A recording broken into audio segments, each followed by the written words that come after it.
142페이지 같이 보도록 하겠습니다. 여러분들하고 1년 했었죠? 1년의 내용을 그래도 다시 한번 조금 복기를 하면서 오늘 적용 걸고 마치도록 할게요. 학습 활동까지 다 보도록 하겠습니다. 이 적용이라고 하는 것은 우리 고려시대 때, 고려시대 때 이전부터 고구려 때도 굉장히 전략적으로 요충지였어요. 서울을, 한강을 제패하는 사람이 삼국시대에서는 주도권을 가지고 왔는데 그 서울이 굉장히 중요하다면 지금 뭐 북한의 수도가 평양이듯이 서울 다음으로 중요할 만할 수 있는 곳이 우리나라 역사적으로 평양이라고 할 수 있는 대동강이 있는 지역입니다. 대체로 우리가 문명권도 4대 문명이 어디서 발원됐는지 여러분들 알아요? 몰라요. 네, 강에서 비롯됐어요. 왜냐면 강이 있어야 농사가 지을 수 있고 사람들이 문명을 이루고 살 수가 있잖아요. 예를 들면 메소포타미아 문명 같은 경우에 유프라테스 티그리스 강이 없고 인도 문명 자체가 인더스 겐자스라고 한다면 뭐 이집트 문명은 당연히 나일강, 그리고 중국 문명 같은 경우에는 황하강에서 혹은 잠강에서 이렇게 발원됐다라고 여러분 생각할 수 있는데 우리나라도 역시 한강과 그리고 뭐 대동강, 그리고 여기 밑에 경주 지역 같은 경우에는 낙동강 같은 이렇게 강 주변에서 우리가 도시 문명을 이루고 살았었단 말이죠. 그래서 서경별곡이라고 하는 거는 이 서경에 특히 대동강 지역을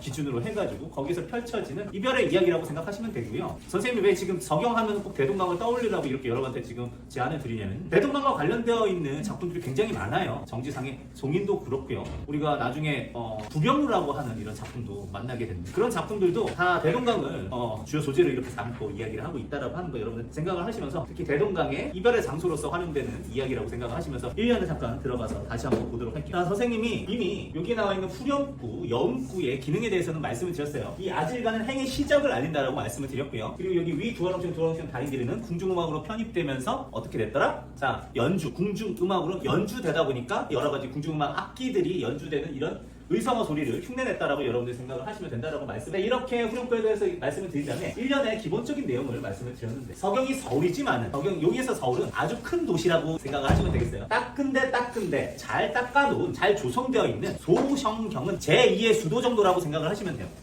우리나라에서 제2의 수도는 지금 어딘 것 같아요? 지금 현재 대한민국에서는. 우리가 보통은 인구수로 따지면 부산이 좀 많죠. 그리고 실제로 우리나라의 무역에서도 굉장히 큰 차지를 하고 있으니까 부산이라고 생각하고 저는 뭐 제3의 도시는 대구라고 생각을 합니다만 근데 지금 행정적으로 얘기를 한다면 제2의 도시는 세종시라고 할 수 있어요. 세종시가 대전 옆에 있는 일부러 이렇게 계획적으로 만들어져 있는 도시인데요. 거기에 공무원들이 굉장히 많이 가 있어요. 예, 그래서 우리가 서울특별시에서 이제 세종시로 보통 행정 역할이 굉장히 많이 이동되어 있어가지고 실제로 그렇게 공무원들이 많이 살고 있는데 이렇게 한번 생각을 해보도록 할게요. 여러분도 혹시 그 행정고시라고 알아요? 행정고시? 네, 행정고시가 뭐예요? 오, 정확하게 알고 있어요. 하나 5급 되는 거예요? 네, 한 번에 5급이 되는 근데 거라서. 되게 하기 어렵죠. 그쵸. 5급 당연히 이제 높은 거죠? 엄청 높은 거죠. 왜냐면 우리가 보통 구급공무원 알죠? 구급공무원이 30년 동안 은퇴하면 이제 5급으로 은퇴를 합니다. 근데 그거를 한 번에 하는 거죠. 그래서 우리나라에 여러 가지 막 고시 같은 거 있잖아요. 외무고시는 외교관 뽑는 거고요. 그리고 뭐 사법고시 같은 경우에는 법률관 같은 거 이렇게 뽑는 거라고 한다면 여러분이 알고 있는 이 행정고시는 고위공무원을 뽑는 시험이라고 생각할 수 있고요. 이런 고위공무원에서 잘 되면 이제 나중에 차관급까지도 올라갈 수 있는 거죠. 그러니까 엄청 뭐 대단한 거라고 생각하시면 되는데. 네? 뭔 내용을 시험 치는 거예요? 뭐 국어도 보고 역사도 보고 영어도 보고 뭐 여러 가지 당연히 다양하게 보는데 여러분들이 생각하는 수준보다 훨씬 어렵습니다. 그러니까 우리가 보통 고시라고 하는 것도 굉장한 경쟁률과 어려움을 차지하는데 여러분들 생각해봐. 내가 구급공무원이다가 한 번에 내가 은퇴할 수 있는 30년 동안 공부해가지고 은퇴할 수 있는 거를 내가 20살에 할 수 있다고 생각을 해보세요. 그럼 아주 개꿀 이렇게 생각을 하시면 되겠죠? 근데 여러분들한테 하면 공무원이라고 하면 어떤 곳에 발령을 갔다라고 쳐볼게. 그러면 발령지에서 최소 몇 년 이상은 여러분들이 근무를 하는 게 원칙이에요. 그걸 내 맘대로 바꿀 수 있어요? 없어요? 없습니다. 그래서 보통 이 서경별곡이나 혹은 동동가 같은 경우에서 이런 어떻게 보면 이게 평양으로 보통 개성에서 고려시대부터 이제 과거가 강화돼가지고 공무원들을 뽑았는데 이제 과거 급제를 하면 5급 공무원 된다고 생각하시면 돼요. 그렇게 해서 아마 평양으로 어떤 남자가 관리로 부임을 하게 된 거라고 그런 상황이라고 가정을 해서 생각하시면 여러분들 좀 좋겠어요. 근데 거기에서 누구를 만나게 되냐? 어떤 여성을 만나게 됐다라고 생각하시면 되고요. 그 사람하고 이제 사랑에 빠진 여성의 이야기라고 생각을 하시면 되는데 자 여러분들 볼게요. 여희무론이라고 할 때 여의다가 오늘날은 사별이라고 했지만 예전에는 좀 더 범위가 커가지고 이별을 하는 건 다 여의다라고 얘기를 했어요. 헤어질 바에는 질산배 바리시고라고 했는데 질산배는 여러분들한테 저번에 내가 아마 그 언제야 탐진초녀에서 막 우리가 배를 이렇게 만들었는데 배를 만들 때 배틀로 이렇게 밟아가지고 이렇게 격자를 무늬를 계속 만들어야 된다라고 얘기했죠. 근데 지금 아무래도 우리는 지금 공장 자동화에서는 엄청나게 빠르게 되지만 얘 같은 경우에는 어때요? 간의 수공업으로 사람이 노동 집약적으로 계속 해야 되니까 굉장히 힘들다라고 했는데 이 질산배라고 한다는 거는 자기의 노동의 집약체 어떻게 보면은 자기가 노력해서 만든 결실의 모든 것이라고 할 수 있는 아주 중요한 것이에요. 그런데 내가 헤어질 바엔 내가 한 내 모든 것, 내 질산배를 다 버리고 괴실한 뒤 사랑만 해주신다면 울어 곰은 곰이 강조점비사라서 울면서 이렇게 또 곱하기 2로 반복을 해주시면 된다고 했죠.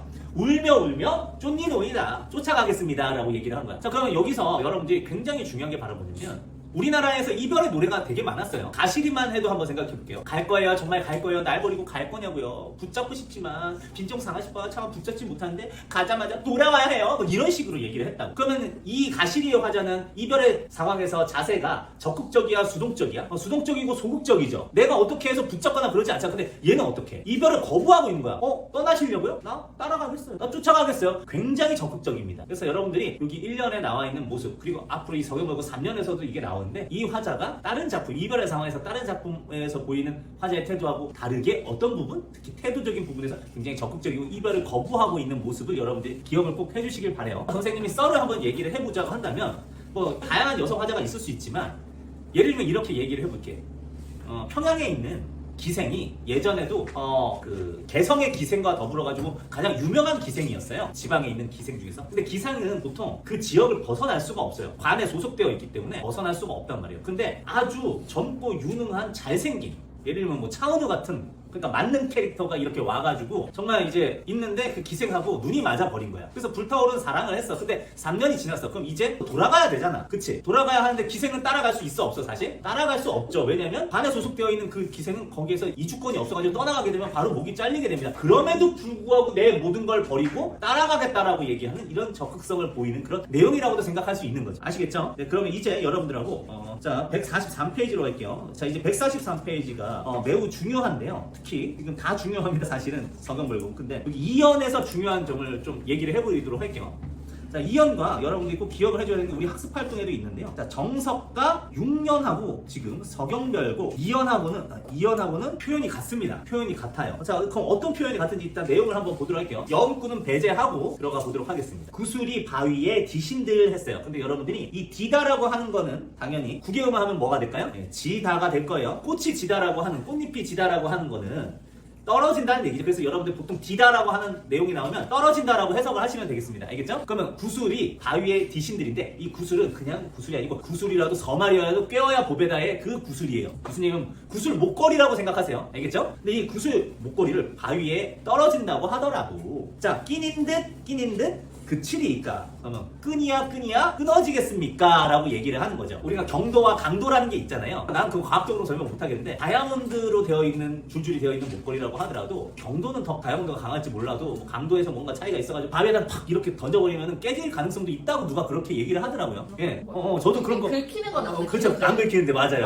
빵 하면 깨질 수 있다라고 얘기를 하더라고요. 아무리 탄소 결정체라고 하더라도 그럴 수 있다라고 얘기를 하는데 그래도 그걸 꿰고 있던 줄은 끊어져요, 안 끊어져요? 안 끊어지죠. 봐봐요. 그러니까 우리가 줄을 가위 같은 거, 칼 같은 거, 날카로운 거 절단하면 모르겠는데 구슬 목걸이를 가지고 바위에다 해면 구슬은 작살나도 끈은 남아있잖아. 자 이런 얘기를 했습니다. 이 얘기를 처음에 시작을 했고요. 여기 구슬이 바위에 떨어진다고 하도 끈이라도 끊어지겠습니까? 라고 하면서 그 뒤 밑에는 뭐가 나오냐면 즈문해를 외우 곰 했어요. 즈문은 그 숫자 100 이거는 온이고요. 숫자 1000 요거는 그 즈문입니다. 그래서 이거 정도는 알고 계세요. 자 그럼 숫자 만은 뭘까요? 숫자 만은 만입니다. 뭐야?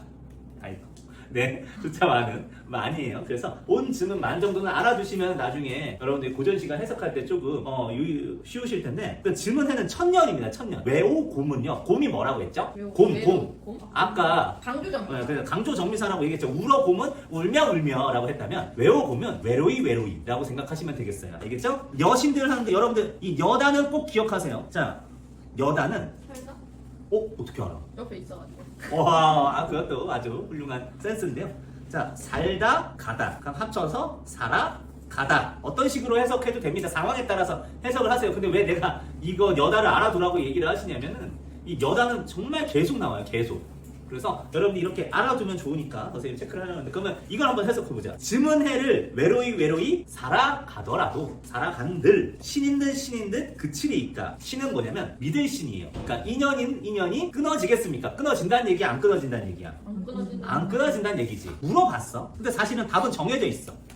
그러면 이거 서리법이라고 얘기를 할 수도 있고요. 지금 여기에 있는 구성이 봐봐. 구슬이 바위에 떨어진다 한들 뭐뭐 한다 한들 끈이 끊어지겠습니까? 라고 했어요. 외로이 살아간들 한들 믿음이 끊어지겠습니까? 라고 했어요. 위에 문장하고 밑에 문장하고 문장 구조가 유사하죠. 네. 비슷한 유사한 통사 구조를 반복하고 있는 경우에 우리를 이걸 또 뭐라고 하죠? 대꾸법이라고 얘기를 합니다. 알겠죠? 네. 그래서 대꾸법과 서리법도 이렇게 같이 나와주고 있는 거예요. 근데 여러분들 이 표현 괜찮지 않아요? 봐봐. 구슬이 바위에 떨어져도 실이 안 끊어지듯이 바위에 이렇게 하는 것도 엄청난 충격이고 굉장히 극한 상황이라고 할 수 있는데 그럼에도 끈이 안 끊어지듯이 천년을 외로이 살아간다고 하더라도 당신을 향한 나의 믿음은 끊어지지 않아요. 자, 이런 다른 대상의 비슷한 상황을 가지고 와서 내 상황도 그렇게 될 것이다 라고 얘기하는 그런 논리적 추리 방법을 유추의 기법이라고 얘기를 하거든요. 근데 이렇게 유추의 기법으로 하는 이 표현, 그리고 지금 내 믿음을 구슬의 끈에 빗대어가지고 하는 이 비유의 표현이 꽤 그럴싸한 표현 아니냔 말이죠. 그래서 그럴싸한 표현으로 사람들이 굉장히 많이 느꼈나봐요. 그래서 이 표현이 굉장히 많은 노래에 들어가져 있어요. 그러니까 오늘날에 전달되는 고려 가요가 이것만 있는 게 아니고 정석가도 있는데 여러분들 잠깐 학습 활동 잠깐 보도록 할까요?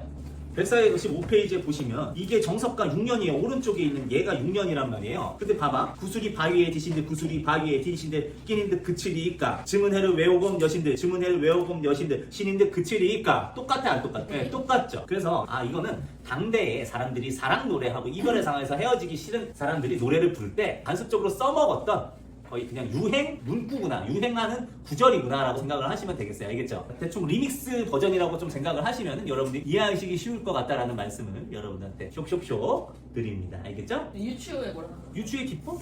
유추의 기법도 활용을 하고 있는 거죠. 자, 그러면 드디어 이제 하이라이트로 여러분들하고 들어가 보도록 할게요. 그리고 저번 시간에 얘기를 했지만 여기에 나는은 뭘 만들어주기 위해서 영구를 넣은 거다? 네, 사문보를 만들어주기 위해서. 자, 신인 듯 그치리까 하면 이음보가 되잖아요. 신인 듯 그치리까 나는. 자, 이렇게 해주면서 사문보를 만드는 거죠. 알겠죠? 이런 느낌으로 여러분들 갈게요. 자, 그럼 드디어 대망의 3년입니다. 3년은 어떻게 보면 굉장히 무서울 수도 있어요. 약간 스토킹하는 느낌이 날 수도 있는데, 자, 이제부터 보도록 하겠습니다. 대동강 아재가 대동강 너분지 몰라서. 자, 대동강 너분지 몰라서 라고 되어 있어요. 이 대동강 하시고요. 이별의 공간입니다. 자, 예전에는 오늘날하고 다르게 강하고 산을 넘어가는 게 좀 심리적으로 굉장히 부담이 됐어요. 이미 강을 넘어가면 따라가기가 힘들다라고 생각을 하시면 되겠습니다. 대동강이 넓어요. 너분지 몰라서 배내어 놓았느냐 사공아 라고 얘기를 했어요. 자, 여러분들이 보통 니은다 라고 한다면 오늘날은 현재형 어미로서 지금 뭔가 진행 중이라는 그런 느낌을 주는데 예전에는 이 니은다는 의문형 종결 어미였어요.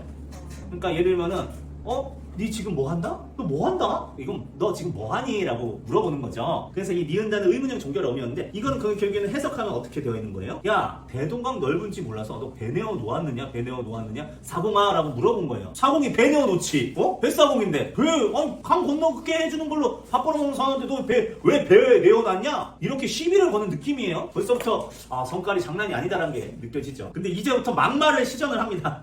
어떻게 시작하냐면 내각시 럼난지 몰라서 이 럼난지는 바람난지예요. 한마디로 네 각시가 지금 불륜을 하고 있는지 몰라가지고 열배 연진다 사공아라고 되는데 이게 목적어가 생략이 되어 있네. 열배 아까 여다가 뭐라고 했죠?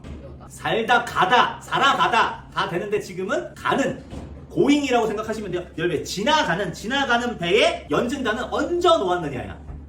자, 지나가는 배에 얹어 놓았느냐? 사공아라고 얘기를 했는데요. 자, 이제 볼게요. 뭘 얹어 놓았을까? 생각을 해봐요. 사람을 얹어 놓거나 혹은 사물을 얹어 놓았는데 내가 지금 왜 사공을 지금 욕하고 있는 걸까? 누구를 얹어 놓았길래 배 위에? 내가 사랑하는 임을 얹어 놓았단 말이에요. 무슨 얘기냐면 이렇게 생각하시면 돼요. 내가 헤어지기 싫은데 이제 이 대동강을 건너버리면은 이 임은 떠나가는 거야. 근데 이 대동강을 임이 떠나가기 위해서는 뭐를 타야 돼? 배를 타야 되는데 하필이면 배가 없었으면 모르는데 사공이 배를 내어 놓아가지고 이 임이 이 배를 타고 가버리게 되는 거예요. 근데 여러분들이 봐봐. 사랑하는 임을 욕할 수 있어 없어? 없으니까 사실은 떠나려고 하는 건 누구의 의지야? 임의 의지죠. 그러니까 사랑하는 남자의 의지예요. 내가 떠나가는 거야. 근데 그럼 뱃사공 그냥 배싹을 받고 이동만 시켜주는 건데 차마 누구를 욕할 수 없으니까 사랑하는 힘을 욕할 수 없으니까 괜히 사공한테 시비를 건 거예요. 왜 도대체 배를 내어놓았는 거야? 왜 배를 내 사랑하는 힘을 떠나보는 배에 왜 힘을 얹어 놓았느냐 이 사공아. 네가 지금 그럴 때가 아니야. 네 아내가 지금 네 각시가 바람 나가지고 있으니까 거기나 챙겨. 왜 남의 남자를 떠나보내게 하는 거야? 이렇게 시비를 거는 거죠. 그러니까 이건 진짜 억지죠 억지. 왜? 떠나는 건 누구의 의지야? 힘의 의지인데 괜히 힘을 욕할 수 없으니까 괜히 사공한테 시비를 거는 거라고 여러분 생각하시면 되겠고요. 자 볼게요. 80년대 90년대 선생님이 드라마 볼 때는 이별의 공간이 보통 뭘로 그거였냐면 기차였어. 기차역에서 예를 들면 내가 사랑하는 사람이 이제 기차를 타. 그러면 아주 그 아슬아슬한 기차가 출발하기 직전에 갑자기 다른 주인공이 탁 나타납니다. 이렇게 해가지고 이렇게 하면서 가는데 이제 기차가 출발하고 있으면 자 한 사람은 그냥 멍하니 이렇게 앉아가지고 이렇게 가고 있는데 이제 기차 창문이 나와 있고 이 기차 창문에서 기차가 점점 지나가고 있는데 뒤에서 계속 안돼 가지마 하는 이런 느낌? 이런 느낌으로 따라가는 기차를 따라가는 다음에 이제 기차가 지나가고 있고 이렇게 하는 이런 느낌으로 연출을 많이 했어요. 정말 클리셰 덩어리라고 할 수 있을 만큼 심하게 했는데 이제는 그게 아니죠. 이제는 뭐냐? 그 공항입니다. 공항. 알겠죠? 공항이면은 공항 이제 떠나는 이륙 시간인데 이륙 시간 맞춰가지고 갑자기 갈등하다가 갑자기 택시를 잡아요. 아 인천공항이요 빨리요 하면서 이렇게 해가지고 인천공항 해가지고 막 정신없이 이렇게 하는 모습. 심지어 이게 우리나라만 쓰는 기법이 아니에요. 여러분들 혹시 러브 액츄얼리 알아요? 러브 액츄얼리한 크리스마스 영화가 있는데 거기서는 꼬꼬마 애기 초등학생이 그 짓을 합니다. 이렇게 마지막까지 갈등하다가 이별의 공간.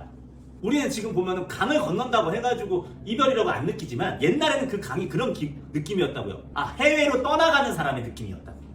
비행기 이륙하고 떠나가는 그 정말 내가 물리적으로 극복하기 어려운 거리가 생기는 그런 이별의 공간이란 말이죠. 그래서 이 대동강에 대해서 이별의 공간이니까 그걸 넘겨서 힘을 떠나보내게 해주는 배를 태운 사공을 원망하는 그런 곳이라고 생각하시면 되겠습니다. 자 그런데 이게 조선시대 시조에서는 잘 나오기 힘든 표현이잖아요. 그렇죠? 럼난디 바람 났는지 몰라서 그래서 이런 것도 예를 들게요.